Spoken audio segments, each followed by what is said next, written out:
राधे कृष्णा। आप लोगों को मैं एक कृष्ण जी का भजन सुना रही हूँ और सुनना इस भजन को। कैसे कृष्ण को हम कृष्ण हमारे को कहाँ मिलते हैं, भगवान से हम कैसे बातें करते हैं और भगवान का मिलने का क्या तरीका हो सकता है। क्योंकि हर एक आदमी सत्संग में जाना चाहता है। क्या कहेंगे कि उम्र होगी सत्संग में जाओ, यही होता है ना। और उस उम्र में मतलब उससे पहले अगर मान ले हम जब होते हैं, जब युवा बच्चे होते हैं तो उनको कहते हैं अभी तुम्हारा टाइम नहीं आया है। भक्ति मार्ग में ये सब चीज़ें हैं। भक्ति मार्ग में क्या है कि छोटे बच्चों को कहा जाता है कि अभी तुम्हारा टाइम नहीं आया है। फिर वो घर गृहस्थी संभालते हैं। फिर जब बिल्कुल बुढ़ापा आ जाता है ना, जब कहते हैं कि हाँ ये सत्संग में जाओ, जब सारा जीवन चला जाता है। भक्ति और ज्ञान में ये अंतर है। और ज्ञान मार्ग में क्या कहा गया है, जितना जल्दी हो सके उतने जल्दी आ जाओ, पहले ही लेट हो चुकी हो। ठीक, ज्ञान मार्ग में और भक्ति मार्ग में ये अंतर है कि उसमें तो बताया जाता है कि अभी टाइम नहीं हुआ है, और ज्ञान में भगवान कहा गया है कि जितने जल्दी आ जाओगे उतना ज़्यादा बढ़िया है। क्योंकि फिर जितना ज़्यादा हमारे ऊपर विकारों की परत चढ़ जाएगी, उसको काटने में भी उतना ही टाइम लगेगा। तो अगर परत चढ़ेंगी नहीं तो फिर काटने में टाइम कितना लगेगा। तो इसीलिए ज्ञान मार्ग और भक्ति मार्ग में काफ़ी अंतर है। भगवान को हम सत्संग के माध्यम से, भजनों के माध्यम से, हर एक आदमी मतलब अपना सोचता है कि चलो हम थोड़ा सा ध्यान मगन होते हैं, उसके साथ एंजॉय करते हैं। तो श्याम के साथ चलो हम भी मिलन मनाते हैं। श्याम तेरे मिलने का सत्संग बहाना है, श्याम तेरे मिलने का सत्संग बहाना है। ये दुनिया वाले क्या जाने मेरा रिश्ता पुराना है, ये दुनिया वाले क्या जाने मेरा रिश्ता पुराना है। श्याम तेरे मिलने का सत्संग बहाना है। जब से तेरी आस लगी दिल हुआ दीवाना है, जब से तेरी आस लगी दिल हुआ दीवाना है। श्याम तेरे मिलने का सत्संग बहाना है। गोकुल में ढूंढा तुम्हें, मथुरा में ढूंढा तुम्हें, गोकुल में ढूंढा तुम्हें, मथुरा में ढूंढा तुम्हें, वृंदावन की गलियों में मेरे श्याम का बसेरा है, वृंदावन की गलियों में मेरे श्याम का बसेरा है। श्याम तेरे मिलने का सत्संग बहाना है। गंगा में ढूंढा तुम्हें, जमुना में ढूंढा तुम्हें, गंगा में ढूंढा तुम्हें, जमुना में ढूंढा तुम्हें, राधा के हृदय में मेरे श्याम का बसेरा है, राधा के हृदय में मेरे श्याम का बसेरा है। श्याम तेरे मिलने का सत्संग बहाना है। तुम ही माता पिता, तुम ही बंधु सखा, तुम ही माता पिता, तुम ही बंधु सखा, ये दुनिया वाले क्या जाने मेरा रिश्ता पुराना है, ये दुनिया वाले क्या जाने मेरा रिश्ता पुराना है। श्याम तेरे मिलने का सत्संग बहाना है। अब तो आ जाओ, इतना न तड़पाओ, अब तो आ जाओ, इतना ना तड़पाओ। कृष्ण तुमसे मिलने का ये मेरा आखिरी बुलावा है, कृष्ण तुमसे मिलने का मेरा आखिरी बुलावा है। श्याम तेरे मिलने का सत्संग बहाना है। श्याम तेरे मिलने का सत्संग बहाना है। ये दुनिया वाले क्या जाने मेरा रिश्ता पुराना है। तो जो ये भजन गाया, इस भजन के गाते गाते मुझे कुछ महसूस हुआ, और महसूस ऐसा हुआ कि मान लो ये वृंदावन की गलियाँ, ये कृष्ण जी का नाम, ये तो मान ले हम यूपी वाले और हरियाणा वाले ही जानते होंगे ना, और जो स्टेट हैं और जो जगह हैं वहाँ पे और किसी को भगवान के रूप में माना जाता होगा।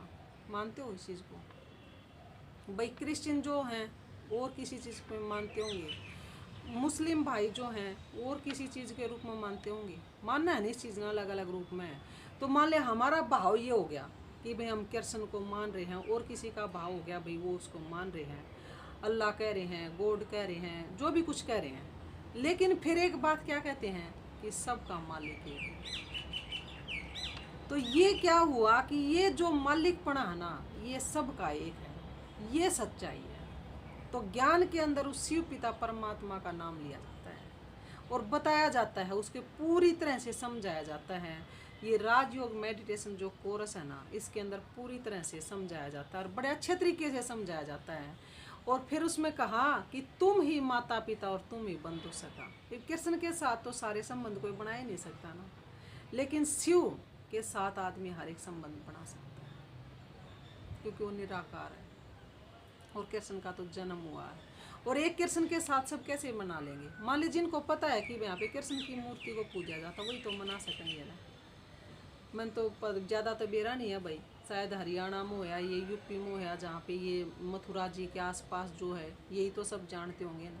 फिर उससे आगे जो होगा भाई, वो और किसी चीज़ को इतनी शिद्दत से मानते होंगे जितनी शिद्दत से हम इसको मानते हैं।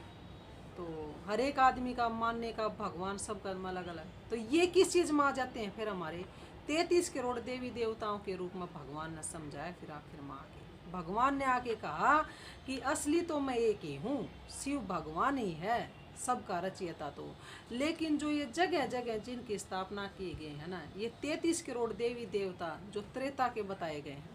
देखो हम तो कलयुग में हाँ ही ना, तो हमने त्रेता का बेरा, ना हमने सतयुग का बेरा, ना हमने द्वापर का बेरा नहीं बेरा, ना हमने तो पिछले जन्म का भी नहीं बेरा। लेकिन जो ये सारी सुनी सुनाई बातें हैं भाई, ये कभी तो ये है ना। फिर इसका मतलब जो शास्त्रों में ही बताते हैं, जो कथावाचक भी सुनाते हैं, जो भी गीता के अंदर भी रखा हुआ, सब कुछ लिखा हुआ है। तो भाई सतयुग त्रेता ये सुनने में आया है, तो ये हुए होंगे ना।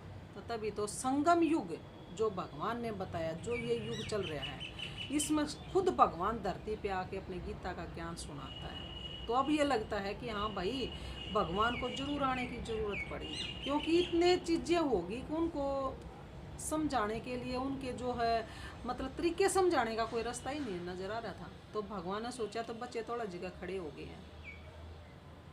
जैसे बच्चे मान ले रास्ते भटक गए, और सच में हम भटके हुए हैं, लेकिन जब भगवान ने आकर बिल्कुल ही सीधा और सरल रास्ता दिखाया तो बहुत ही अच्छा लगा कि भगवान ये आपका रास्ता था।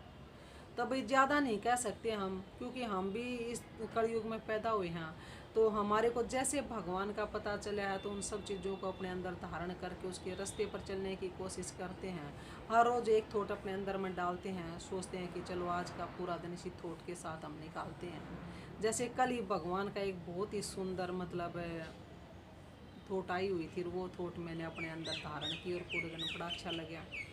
तो उसमें क्या था कि आप सबको माफ़ कर दो, ये सोचकर नहीं कि वो माफ़ी के लायक हैं, लेकिन ये सोच के कि आप बहुत ही शांत स्वरूप आत्मा। तो ये देखो कि दोनों तरफ से कितना भला करवा दिया परमात्मा ने। उसका भला करवाने के नज़रिए देखो कितने प्यारे हैं।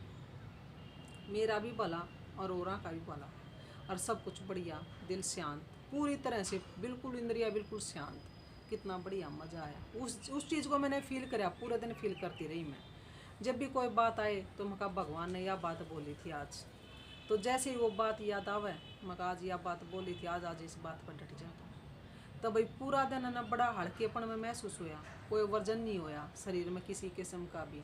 वजन आजकल किसी के सिर पर नहीं धरा गया। बासण भांडे तो सबने धरने बंद कर दिए हैं, क्योंकि बड़ी सुख सुविधा चल रही है। लेकिन जो बातों का वजन है, जो हमारे रिश्तों के वजन है, वो हमने इतना बोझिला कर दिया कि बासण की जरूरत है ना रही धरने की। वैसे ही बहुत वजन रहता है सिर के ऊपर। तो जब हमारे को कोई भगवान की बहुत ही प्यारी सी थोट मिल जाती है, तो भाई उसको अनुभव करके देखो, बड़ा अच्छा लगता है। तो यही जो परमात्मा की तो बहुत छोटी छोटी प्यारी प्यारी सी बातें हैं। और वही मैं हमेशा कहती हूँ कि भगवान के ज्ञान रत्नों का घी जब हमारे अंदर डल जाता है, तो वो दिन तो हमारा ये सोच लो कि वहाँ में हम और भाई ना तो पड़े हैं जैसे भी हैं। तो देखो आप, और जैसे ही भगवान की कोई बात आए ना, आप कोई बात नहीं, जो भी है जैसा भी किसी रास्ते पर चल रहा है, यूट्यूब के माध्यम पर भी आजकल तो आप इतना कुछ ज्ञान मिल रहा है। और जो स्टेटस लगाती है सब छोटी छोटी थॉट आते हैं जिनको हम देखते हैं एक छोटी सी लाइन में। तो जैसे ही आप उस स्टेटस को सुबह सुबह इधर से उधर फॉरवर्ड करता है हर एक आदमी, देखा है मैंने ये भी। सुबह उठेंगे, फ़ोन उठाएंगे, इधर से उधर इधर से उधर। तो मैं ये कहती हूँ कि जो भी आप उनमें से सबसे बेस्ट लगे, जो थोड़ी इधर से उधर आप भेज रहे हो सारा दिन, उस माते एक लाइन या एक अक्षर सुबह एक अच्छा सा चुन लो कि भाई मेरे लिए तो सबसे बढ़िया मनाजियो लगे, ठीक है। और वो ही चुन कर अपने अंदर उतार लो। आज का दिन का मन इस अक्षर के साथ रहना, बस यही करना है। क्योंकि और तो सब काम तो करना ही है जो भी हमारा बना हुआ है। लेकिन आज भाई मैंने पूरे दिन इस लाइन के साथ रहना, वो आपकी खुद की पसंद होगी। किसी का कोई भार नहीं है, किसी का कोई बर्डन नहीं है।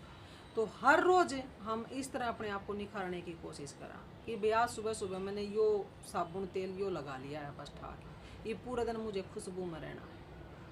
तो इस तरह से उसी एक लाइन की खुशबू चढ़ा लो अपने अंदर, और उसी महकमा आप घूमते रहो। यही भगवान का ज्ञान है। लेकिन जब तक हम ये ज्ञान की बातें नहीं सुनते हैं, ये राजयोग कोर्स नहीं करते हैं, तो हमारे सारे जो भी सवाल हैं वो अधूरे हैं, क्योंकि उनका जवाब नहीं मिलता है। तो इसीलिए मैं सब भाई बहनों से जो भी मेरी वीडियो को देखे, मैं हाथ जोड़कर प्रार्थना करती हूँ कि भाई बहनों, आप अपनी ज़िंदगी के 7 दिन, और 7 दिन भी भगवान ने तो इतना सरल कर दिया है। जो ये सेंटर पर दीदियाँ बैठी हुई हैं, अगर आप ये कहोगे भी हम 7 दिन नहीं दे सकते, तो वो दीदी आपका वो कोर्स 3 दिन में भी करा सकती हैं, 4 दिन में भी करा सकती हैं, अगर आपके पास टाइम नहीं है तो। और कोई ना पैसा लगता है भाई, इतना सुख सुविधा जो सारी चीज़ें भगवान के नाम पर चलने वाले आदमी दे रहे हैं। ये तो सोच कर देखो कि कलयुग की दुनिया में कोई आदमी किसी ने 2 मिनट बात नहीं कर सकता, और भगवान के रास्ते पर चलने वाले का ये एक धर्म बना हुआ है कि वो किसी भी हालत में मना नहीं कर सकते। आप किसी भी सेंटर पर जाओ, बेझिझक जाओ, कोर्स कराना उनका धर्म है, उनका काम है, कराएंगे। और ना कोई फीस ना और कुछ। तो इतना सस्ता सौदा काम मिलेगा आप लोगों को। एक भाई सौदे को करके तो देखो, भगवान के नाम का सौदा सोच लो, करके तो देख लो एक बार। इतने सौदे कर लिए ज़िंदगी माँ का, भाई वहाँ पे क्या मिल रहा और यहाँ पे क्या मिल रहा है, एक बार देख तो लो क्या दिक्कत हो रही है। या ज़िंदगी है थोड़ी सी, इसमें अपने एक्सपीरियंस करो तरह तरह के क्या दिक्कत हो रही है। जीवन है हमारे को मिला हुआ, हमने पता है हमारे 20 साल है, 10 साल है, कै साल है, न्यू नहीं पता कल का दिन है या नहीं है। इस चीज़ का तो नहीं बेरा ना। तो जब अगर कोई बर्डन रहे नहीं रहा, तो थोड़ा सा और आगे ना कदम बढ़ा लो। एक का जगह बैठे बैठे भी तो आदमी परेशान हो जाता है। तो थोड़ा सा एक्सपीरियंस करो अपनी हर चीज़ का, अपने अनुभवों का करो। और वही अनुभव हैं जो तुम्हारे साथ चलेंगे, ना कि यहाँ का ताम झाम कुछ भी जाएगा हमारे साथ। जो अपनी इस बैटरी में डालोगे, जैसा डालोगे वैसा ही चलेगा, ठीक है। ओम शांति भाई।